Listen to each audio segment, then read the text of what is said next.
स्वावलंबन से, निज आत्मा के बल से, शुद्धात्मा की दृष्टि से, शुद्धात्मा की प्रतीति से, यथार्थ भान से, है ना, यह निश्चय व्रत प्रकट हुआ है, वीतराग का प्रकट हुई है। उसके साथ चलने वाला व्रत वह व्यवहार व्रत होता है। शिक्षा व्रत, मुनि व्रत पालन करने की शिक्षा देने वाला व्रत शिक्षा व्रत कहलाता है ना। बहुत अच्छी परिभाषा है ये, मुनि व्रत पालन करने की शिक्षा देने वाला। जो अणुव्रत पालते हैं ना, 5 पापों का एक देश त्याग, वो हुआ अणुव्रत, है ना। तो अणुव्रत कौन पालते हैं? जो श्रावक होते हैं वो अणुव्रत का पालन करते हैं। और श्रावक के मन में हमेशा इच्छा होती है किसकी? कि मैं मुनि बन जाऊं, बस यही एक इच्छा रहती है उनके मन में, यही एक भावना रहती है। तो जो मुनि व्रत पालन करने की शिक्षा देने वाला व्रत है उसे वो धारण करते हैं। उस व्रत को धारण करेंगे जिससे मुनि व्रत लेने की शिक्षा मिल रही, तो वह शिक्षा व्रत कहलाता है। अगले 3 पढ़िए।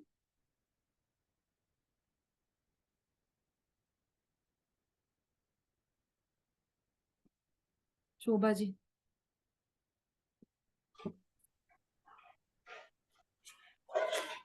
जय हिंद दीदी। श्रुति ज्ञान, मति ज्ञान से जाने हुए पदार्थों के संबंध में अन्य पदार्थों को जानने वाले ज्ञान को शुद्ध ज्ञान कहते हैं। आत्मा की शुद्ध अनुभूति रूप शुद्ध ज्ञान को भाव शुद्ध ज्ञान कहते हैं। संन्यास, संलेखना, आत्मा का धर्म समझकर अपनी शुद्धता के लिए कषायों को और शरीर को क्रश करना, शरीर की ओर लक्ष्य छोड़ देना, तो समाधि अथवा संलेखना कहलाती है। संशय, विरोध सहित अनेक प्रकारों का अवलंबन करने वाला ज्ञान, जैसे कि यह सीप होगी या चांदी, आत्मा अपना ही कार्य कर सकता होगा या पर का भी, देव शास्त्र गुरु जीवादि 7 तत्व आदि का स्वरूप ऐसा ही होगा, अथवा जैसा अन्य मत में कहा है वैसा निमित्त अथवा शुभ राग द्वारा आत्मा का हित हो सकता है कि नहीं। श्रुत ज्ञान, मति ज्ञान से जाने हुए पदार्थों के संबंध में अन्य पदार्थों को जानने वाले ज्ञान को श्रुत ज्ञान कहते हैं। अभी हमको 2 ज्ञान है ना, मति श्रुत ज्ञान, मति ज्ञान और श्रुत ज्ञान, है ना।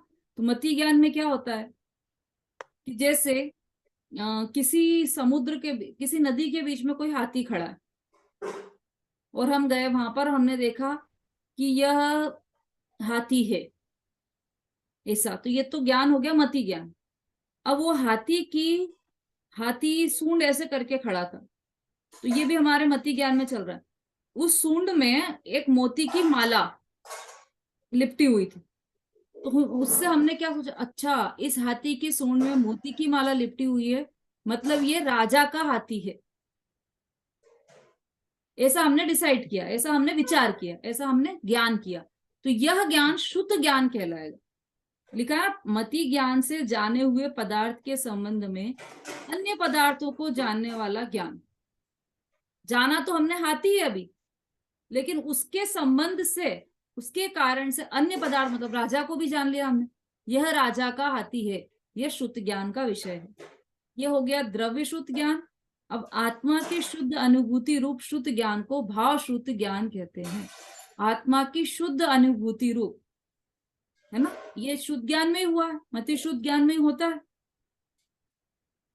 जो आत्मानुभूति होती है वो मति शुद्ध ज्ञान में होती है। मति शुद्ध ज्ञान में समय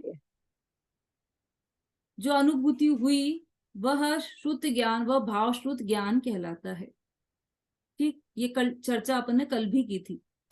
संन्यास, संन्यास कहें या संलेखना कहें एक ही बात है। आत्मा का धर्म समझकर अपनी शुद्धता के लिए कषायों को और शरीर को क्रश करना। आत्मा का धर्म समझकर, पहले आत्मा का धर्म, खाली वैसे ही कषायों को, खाली वैसे ही शरीर को क्रश करे तो संलेखना नहीं है, वास्तविक संलेखना नहीं है दीदी। आत्मा का स्वरूप समझे पहले, कैसा है आत्मा, और उसके आश्रय से कषायों को क्रश करे और शरीर को क्रश करे, मतलब पतला करे, कषाय को भी पतला करे और शरीर को भी पतला करे, वह संलेखना होती है। शरीर को क्रश कर, ऐसा नहीं है कि शरीर को अब मुझे पतला करना है, अभी 50 किलो था, अब मुझे धीरे धीरे 30 पर लाना है क्योंकि संलेखना कर रहा हूं, ऐसा नहीं। शरीर की ओर का लक्ष्य ही छोड़ दिया। लक्ष्य किसका किया? एकमात्र शुद्धात्मा का लक्ष्य किया, और बाहर में कषायों को पतला करने का लक्ष्य किया कि मुझे कषाय नहीं, क्रोध, मान, माया, लोभ, ये सब कषायों से मैं दूर रहना चाहता हूं। तो उन कषायों को छोड़ने का प्रयत्न किया, यह संलेखना है। उसके साथ में शरीर तो अपने आप ही क्रश होगा। बोलिए। दीदी मैं ये बोल रही थी कि मति ज्ञान और शुद्ध ज्ञान तो चौथे गुण स्थान से शुरू होता है, और हम तो अभी चौथे गुण स्थान में है ही नहीं, तो फिर तो हमें कुमति ज्ञान और कुश्रुत ज्ञान हुआ ना। पहली बात तो ये भ्रम छोड़ दीजिए कि मति श्रुत ज्ञान चौथे गुण स्थान से चालू होता है। उसको आप ये बोल सकते हैं कि सम्यक मति श्रुत ज्ञान चौथे गुण स्थान से प्रारंभ है। मति श्रुत ज्ञान तो अभी भी है, निगोद के जीव को भी मति श्रुत ज्ञान है। दुनिया में कोई ऐसा जीव नहीं है जिसे मति श्रुत ज्ञान नहीं हो, मतलब संसारी जीव, छद्मस्त ज्ञान, छद्मस्त जीव, है ना। तो मति श्रुत ज्ञान तो सबको है। जब तक सम्यक तो नहीं हुआ है तब तक कुमति है, सम्यक तो के बाद सुमति। जब तक सम्यक तो नहीं हुआ तब तक कुमति कुश्रुत कहलाएगा, और सम्यक तो के बाद सुमति सुश्रुत कहलाएगा। तो ये कब हुआ? कुमति ज्ञान से सुमति ज्ञान पे कैसे पहुंचे कि सम्यक तो हुआ और सुमति हो गया वो। तो जो ये जो मति ज्ञान है अभी वर्तमान में हमारे पास मति ज्ञान है, उसी ज्ञान के अंदर आत्मानुभूति होगी और वह ज्ञान सुमति रूप हो जाएगा। ठीक विशु जी, क्लियर हो गया?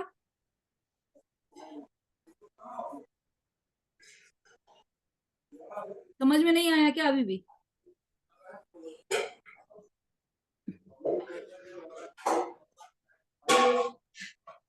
तो दीदी कहा तो यही जाएगा ना कि कुमति ज्ञान ही तो कहा जाएगा ना, जैसे 3 गुण, मतलब भाई मति श्रुत ज्ञान तो तभी होगा ना जब हम चौथे गुण स्थानवर्ती को सब सम्यक तो होगा, तो कुमति तो ही बोला जाएगा सुमति ना। होगा जब चौथे गुण स्थानवर्ती को सुमति होगा, उसके पहले कुमति है, पर है तो मति ज्ञान है जाओगी ऐसे में, सु हो चाहे कु हो, पर है तो मति ज्ञान।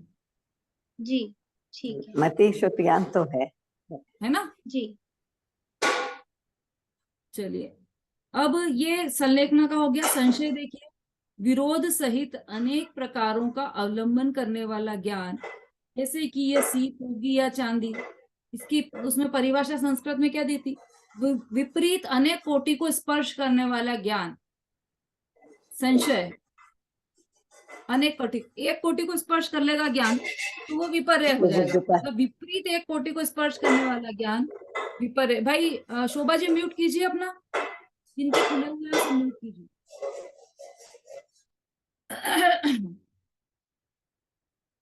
अनेक कोटि को स्पर्श करने वाला ज्ञान संशय ज्ञान है। जैसे ये सीप होगी या चांदी, या ऐसा तो नहीं कि यहाँ पे ये जैन धर्म है तो ये तो अपनी अपनी बात बताएंगे, तो और जिस भी धर्म में जाएंगे वो सब अपना अपना धर्म सच्चा बताएंगे, ऐसे ही ये जैनी लोग भी अपना धर्म सच्चा बता रहे हैं। तो ऐसा तो नहीं कि हम गलत धर्म में आ गए, कोई और धर्म सच्चा हो, ऐसा संशय होना। या फिर ऐसा तो नहीं कि ये कह तो रहे हैं कि शरीर अलग है और जीव अलग है, और जब मृत्यु होगी तो हंस उड़ जाएगा तो आत्मा उड़ जाएगी, लेकिन ऐसा तो नहीं है कि मैं भी मर जाऊं। ऐसा तो नहीं कि ऐसा ही सही हो कि बस मैं इस जन्म तक ही था, इसके बाद मेरा कोई अस्तित्व नहीं हो, ऐसा तो नहीं। या ऐसा तो नहीं कि मतलब यहाँ पर तो ऐसा बोल रहे हैं कि मैं शरीर का कार्य नहीं कर सकता, और वास्तव में तो ऐसा है कि मैं शरीर का कौन कर रहा है? मैं नहीं हूं, जीव नहीं है शरीर में, तो कौन करेगा? शायद मुर्दा थोड़ी कर सकता है शरीर। ये टेबल, ये चीज उठा के इधर से उधर मुर्दा थोड़ी रखेगा। मैं जीव हूं, साथ में हूं, तो मैं कर रहा हूं ये कार्य। तो ये बोल तो रहे हैं कि जीव कार्य नहीं कर सकता, पर करता तो जीव ही है ना, ऐसा संशय होना। फिर देवशास्त्र गुरु जीवादिक 7 तत्वों का स्वरूप ऐसा ही होगा कि दूसरा होगा। ऐसा तो नहीं कि ये कह रहे हैं कि जीव अमूर्तिक है और जीव तो रंग वाला हो, पीली पीली जो ज्योति दिखती है हमें, वो ऐसा हो, पीली ज्योति वाला, पीला पीले कलर का आत्मा हो, या व्हाइट चमकता हुआ आत्मा हो, ऐसा भी हो सकता है। और जैसा अन्य मत में कहा है वैसा तो नहीं है। कहीं कहीं पर ऐसा कहते हैं कि किसी मत में ऐसा कहा है कि अपनी इच्छाओं की पूर्ति करना ही उसी में आनंद है और वही धर्म है। तो ऐसा तो नहीं कि उनकी बात सत्य हो। ऐसा मानना निमित्त अथवा शुभ राग द्वारा आत्मा का हित हो सकता है या नहीं, ऐसा संशय होना, ये सब क्या है? संशय ज्ञान है। विपरीत अनेक कोटि को स्पर्श करने वाला ज्ञान संशय ज्ञान है। ये देखिए, अभी ये अपना भेद लक्षण संग्रह पूरा हो गया। अंतर प्रदर्शन देख लेते हैं, 5-6 मिनट है अपने पास। कल की भी क्लास है। कल की क्लास में आप सब लोगों से मैं छंद सुनूंगी, सबको छंद याद करके आना है, ठीक है? एक तो छंद याद करके आना है, और दूसरा परीक्षा की ऐसी तैयारी करके आना है, गोष्ठी और परीक्षा की, कि इसमें से यदि कोई प्रश्न, कोई शंका हो आपको तो लिख कर लाइए, और वो आप यहाँ पर पूछ सकते हैं, ठीक है? इस कोर्स से संबंधित सारी शंकाओं का समाधान कल करेंगे। हाँ जी, हाँ आंटी, अनम्यूट करना पड़ेगा आपको। कौन सी डाल? कौन सी डाल के चंद? चौथी ढाल। चौथी डाल। कल तो आई जाऊंगी ना मैं। हाँ ठीक है, आप वहां से ज्यादा अच्छा अटेंड कर पा रहे हो। सही है। यहाँ कुछ काम नहीं है ना। हाँ, यहाँ कुछ काम नहीं है, गर्मी भी नहीं है यहाँ पे। ठीक है, तो कल ये सबको छंद याद करके लाना है। और विशेष बात यह है कि हेडिंग भी याद करना है सभी को। जो छंद के ऊपर हेडिंग दिए हैं, जैसे निरतिचार श्रावक व्रत पालन करने का फल क्या है, ऐसा हम यदि पूछें तो आपको वो छंद बोलना है। लेकिन उस विषय में जितना आज आता है, मतलब वो जो लाइनें विषय को कवर करती, बस उतना ही बोलना है आपको, ठीक है? उससे ज्यादा नहीं, उससे कम भी नहीं। अनीता जी।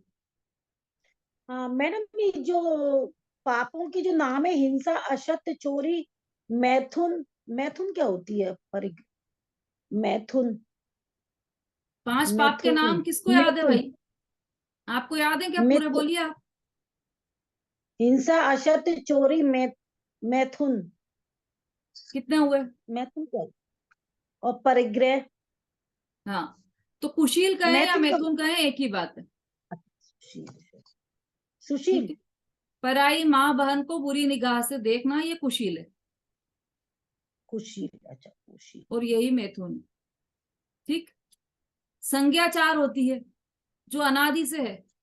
आहार, भय, मैथुन और परिग्रह संज्ञा, ये 4 संज्ञाएं अनादि से है, अनादि से। अब ऐसा लगता है हमें कि निगोदिया जीव है, वो तो एक श्वास में 18 बार उनका जन्म मरण होता है, तो उनको कैसे होगा? आहार भी नहीं कर पाते इतनी देर में, तो वो मर जाते हैं। तो उनका आहार संज्ञा क्या हुई? भय संज्ञा क्या हुई? मैथुन संज्ञा कैसे होगी? परिग्रह संज्ञा तो हो ही नहीं सकती, परिग्रह करेंगे कैसे? वो इतनी जल्दी तो मर रहे हैं। लेकिन सारी संज्ञाएं उनके अंतस में पल रही है। यहाँ तक कि चींटी है ना, चींटी, वो उसको भी परिग्रह संज्ञा उसकी दिखाई देती है कि वो इकट्ठा करती है सामान।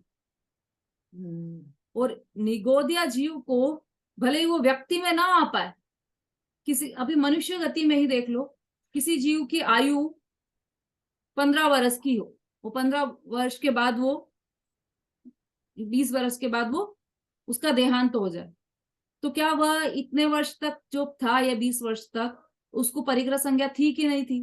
कुछ भी परिग्रह ही नहीं था उसके पास, तो वो तो बच्चा था और शांत हो गया। बच्चा था। तो ऐसा नहीं है, परिग्रह होना अलग बात है, परिग्रह संज्ञा होना अलग बात है।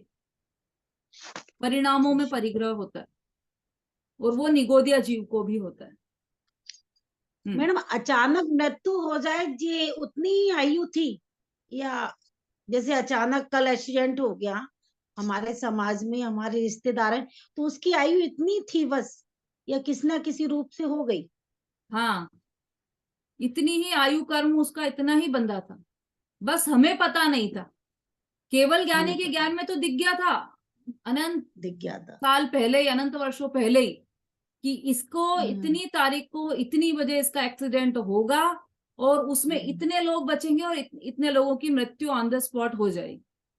ये सब फिक्स है। यही अभी यहाँ पर सिद्ध किया था केवल ज्ञानी, कि यदि ये फिक्स नहीं होता तो केवल ज्ञानी को दिखाई कैसे देता।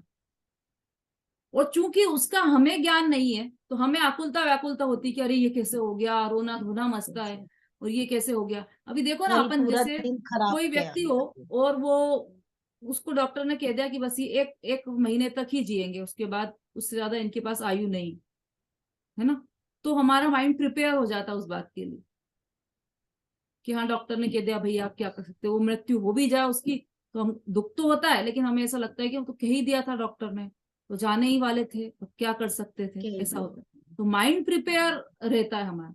अभी ये अचानक हुआ तो हमारा माइंड प्रिपेयर नहीं, तो हमें ऐसा लगता है कि अनहोनी हो गई।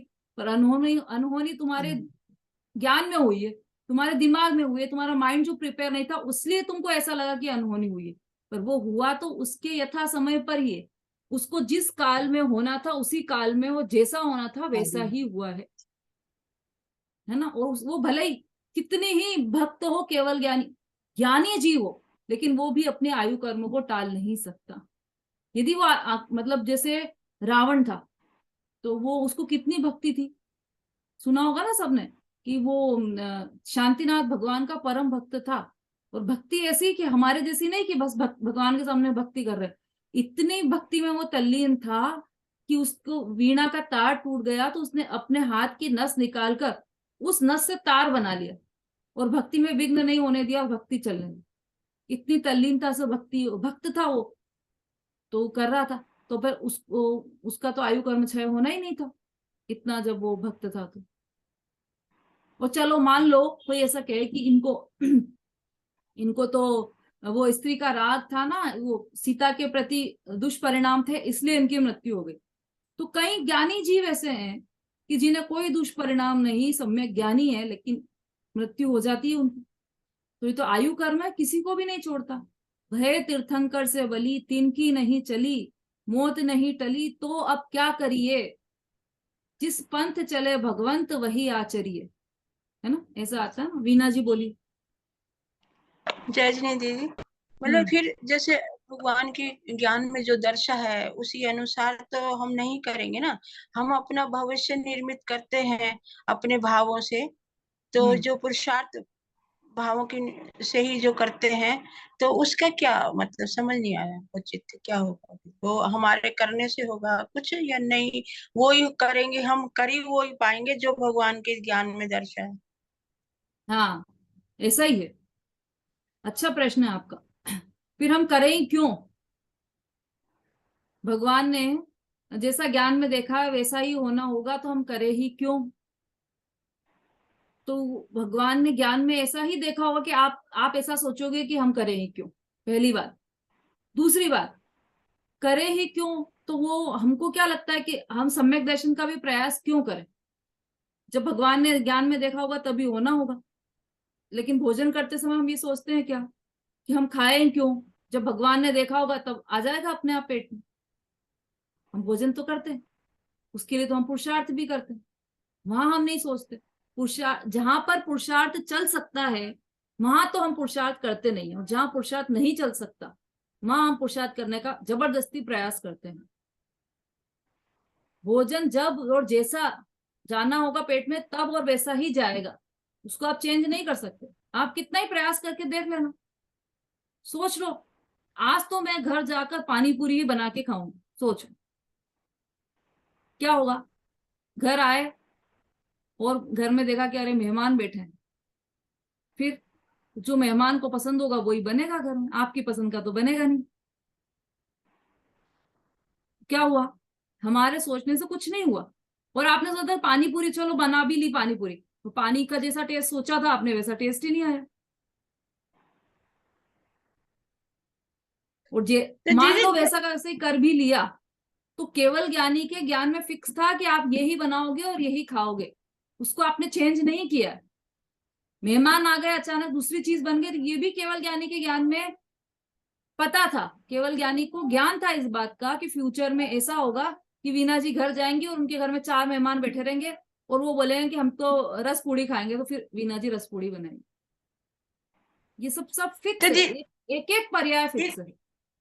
हाँ, दीदी फिर जैसे मतलब अब हम दिल से प्रयास कर रहे हैं कि भाई हमें सम्यक दर्शन हो, हम ऐसा समझ पाए कि हम अपने आचरण को वैसा ही बनाए जैसे प्रभु ने कहा है, और हम कोशिश में लगे हुए हैं, नहीं हो रहा है या हो रहा है तो हमें चिंता ही नहीं करनी, फिर तो हो बहुत जाएगा बढ़िया तो बात, ठीक है। बहुत बढ़िया बात कही आपने।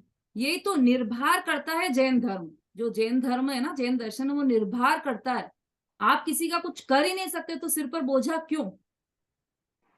कोई बोझे की आवश्यकता नहीं, एक एक पर्याय फिक्स है तो सिर पर बोझा क्यों, चिंता क्यों? उस पर्याय को आप नहीं। बदल नहीं सकते तो चिंता क्यों? हम्म, जैसा होना अब होगा। जैसे ना, हम्म। अब जैसे दीदी मेरे को यह है कि सुबह जैसे पहले मैं बिना मंदिर जाए कुछ नहीं खाती पीती, जब मंदिर दूर हो गया मैं जा ही नहीं पा रही हूँ, कभी तबीयत ठीक नहीं है, कभी घर की स्थिति मेरे को साथ नहीं दे रही, अब मैं स्वाध्याय में ज्यादा मेरा मन लगने लगा, सुबह सामयिक में ज्यादा लगने लगा, तो अब मैं उसको सर्वोपरि रखूं या मंदिर को रखूं, ये आकुलता आ रही है। और करना मुझे दो में से एक ही काम कर सकती हूँ, समय मेरे पास इतना ही है, तो फिर क्या, कौन सा बाकी का पर समय कहाँ सर्वोपरि। जा रहा है ये भी तो देखो अपन। बाकी का समय तो अशुभ में जा रहा है ना अपना, तो समय इतना ही क्यों फिक्स कर रखा है अपन ने?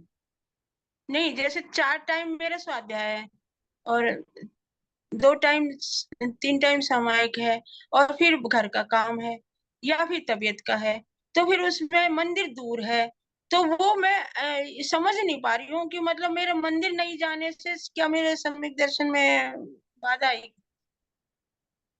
अरे ऐसा है, मंदिर जाना ही चाहिए नियम से, ये जैनी का पहला कर्तव्य। अभी सम्यक दर्शन की बात तो बहुत दूर, जो जैनी के जो हम्म। नियम बताए हैं ना, 4 नियम हम्म। है जैनी के। प्रतिदिन देव हाँ। दर्शन करना, रात्रि भोजन नहीं करना, अभक्ष भक्षण नहीं करना और अनछना जल नहीं पीना। ये 4 तो जैन हाँ। दर्शन के, जब वो बच्चा होता है ना, छोटा नया बेबी 1.25 महीने का होता है और उसको मंदिर ले जाते हैं, तब उसके कान में ये चारों बातें बताकर उसको जैनी बनाया जाता है। तो ये जैनी का परम कर्तव्य है कि वो मंदिर जी जाए ही जाए। तो यदि जो अपने मन। यदि अब हाँ। आप सुनिए एक मिनट, यदि अपनी परिस्थिति ऐसी नहीं है, शारीरिक परिस्थिति खराब है और नहीं जा पा रहे हैं, तो उसका खेद वर्तना चाहिए कि मैं नहीं जा पा रहा हूँ, उस और प्रयास करना चाहिए कि मैं जाऊं, कैसे भी मंदिर जाऊं। ये तो जैनी का पहला कर्तव्य। अब आपने सम्यक दर्शन की बात की, तो सम्यक दर्शन तो ऐसा है, पशुओं को भी होता है और पशु मंदिर नहीं जाते। सम्यक दर्शन होना होगा तो वैसे भी हो जाएगा, लेकिन बात यहाँ पर सम्यक दर्शन की नहीं है, यहाँ पर मानव जन्म की है। और मानव जन्म मिला है हमें, और हमें जो हमारे आदर्श हैं, जैसे हमको बनना है, भगवान जैसे बनना है कि नहीं बनना है, पहले तो ये डिसाइड करो। सम्यक दर्शन भी प्राप्त क्यों करना है कि बस एक धुन लगा ली कि सम्यक दर्शन प्राप्त करना, क्यों करना है? क्योंकि हमें भगवान के जैसे बनना है, भगवान बनना है, अतीन्द्रिय आनंद का पान करना है, और ऐसी जगह जाना है कि जहां से वापस इस दुखमयी संसार में हमारा आगमन ही ना हो, जन्म जरा और मृत्यु से हमेशा के लिए छुटकारा मिल जाए। ऐसा हमें प्रयास करना है। उसके लिए हमारा जो आदर्श है भगवान, जिनेंद्र भगवान, उनके दर्शन तो हमें होना ही चाहिए। उठते से तो दीदी सर्वप्रथम अब। हमें जिनेंद्र भगवान के दर्शन होना चाहिए ना। हमारी दीदी है, ब्रह्मचारी है वो, तो वो उठते से, सामने ही मंदिर है उनके, तो उठते से सबसे पहले मंदिर दर्शन करके आती, फिर नहा के तुरंत फिर वापस मंदिर चली जाती। तो हम बोलते जब नहा कर जाना ही है तो अब अभी क्यों जा रहे हो आप? तो उनने क्या कहा कि यदि इतनी देर में मर जाए कर जाए तो, मतलब मर कर भी करने योग्य कार्य है, मरते मरते भी करने योग्य कार्य है कि हम जिनेंद्र भगवान के दर्शन करें, जिनेंद्र भगवान की पूजन करें, जिनेंद्र भगवान की भक्ति करें। आदरणीय दादाश्री तो ये कहते हैं कि जो जिसके ऐसे परिणाम नहीं होते कि मैं जिनेंद्र भगवान की पूजन प्रक्षाल करूं, तो वो जैनी कहलाने योग्य नहीं है। उसके तो फिर चारों गति में कोई ठिकाना नहीं है, इतना भटकेगा वो, नरक निगोद की यात्रा तय है उसके लिए। तो ये परिणाम तो हमें आना ही चाहिए कि मैं सबसे पहले उत्तर से जिन दर्शन करूं, जिनेंद्र भगवान के प्रक्षाल देखूं और पूजन करूं।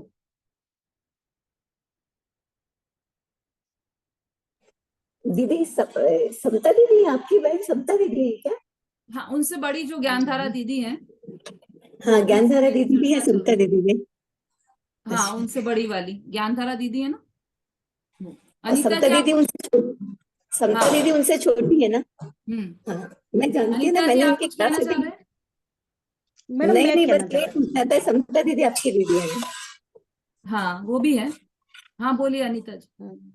मैंने मैं उनकी ये द्रव्य कहना चाह रही हूँ, क्लास अटेंड कर रखी है। सुबह स्वाध्याय तो करती हूँ, मगर मेरे घर से पूरा टॉप और भगवान पूरे दिखाई देती है। और मंदिर रोज तो नहीं जाती हूँ, संडे सैटरडे जाती हूँ उनके साथ में, छुट्टी। तो मैडम इससे परेशानी, भाई मन देखो को तो देखो, परेशानी अभी होती है। समझ गई मैं। देखो, सबके अलग अलग परिस्थितियां हो सकती है, और जितने लोग हैं यहाँ पर 28 पार्टिसिपेंट्स हैं, सब अपनी अपनी पर्सनल बात कहेंगे कि मैं ऐसा करती हूँ या ऐसा, तो वो तो संभव नहीं है। इतना समय भी नहीं है अपने पास, समय भी बहुत हो गया है हमारा। मुख्य बात ये, कसौटी ये कस लो आप तो, कि जिनेंद्र भगवान के दर्शन होना ही होना, प्रतिदिन होना। हमारी बेटियों की शादियां हम विदेश में क्यों नहीं करते हैं? क्योंकि वहां की परिस्थिति ऐसी है कि वो प्रतिदिन दर्शन ही नहीं कर पाएंगे। तो हम कितना अरबपति खरबपति हो, तब भी हम नहीं करेंगे उस घर में शादी, क्योंकि वहां तो वो प्रतिदिन दर्शन ही नहीं कर पाएगी। तो हम तो यहाँ इंडिया में हैं, और हमें तो इतनी सुविधा है कि हमारे पास में ही मंदिर है, तो जरूर हमें दर्शन करना चाहिए। पूजन, स्वाध्याय, पूजन, प्रक्षाल सब देखना चाहिए। ठीक है, प्रश्न और भी उठ रहे हैं, लेकिन समय नहीं है, अब समय बहुत हो गया है। कल अपन बात करेंगे इस बारे में और भी। आपके और भी कोई प्रश्न हो तो कल पूछिएगा, है ना। चलिए, अभी अपना अंतर प्रदर्शन भी रह गया है, कल अंतर प्रदर्शन लेंगे और छंद पूछेंगे आपसे हेडिंग सहित। सबको याद करना है, हेडिंग सहित। गोष्ठी की तैयारियां चली रही होंगी आपकी, मंडे को आपकी गोष्ठी रही। कुछ ज्यादा कठिन तो नहीं हो रहा है ना? ज्यादा भार तो सिर पर बोझा तो नहीं आ रहा ना, कह रहे गोष्ठी भी है, एग्जाम भी है, छंद भी याद करना है, प्रश्न भी पूछ लेंगी। अगर सिर पर ज्यादा बोझा आ रहा है तो छोड़ दो, ऐसा नहीं कहूंगी मैं। रखो आप सिर पर बोझा, क्योंकि ये बोझा नहीं रखोगे तो गृहस्थी का बोझा रखोगे। बोझा रखने की तो आदत है आपको, तो इसलिए अच्छा है कि यही बोझा रख लो। ठीक है, तो कल सब तैयारी से आए। अभी अपन यहीं पर समाप्त करते हैं, अब समय अधिक हो गया है, इसलिए जिनवाणी स्तुति भी नहीं ले रहे हैं। जावाणी के ज्ञान से सूझे लो कालो, सोवाणी मस्तक नमो सदा दे पिंडो। बोलिए जिनवाणी माता की जय।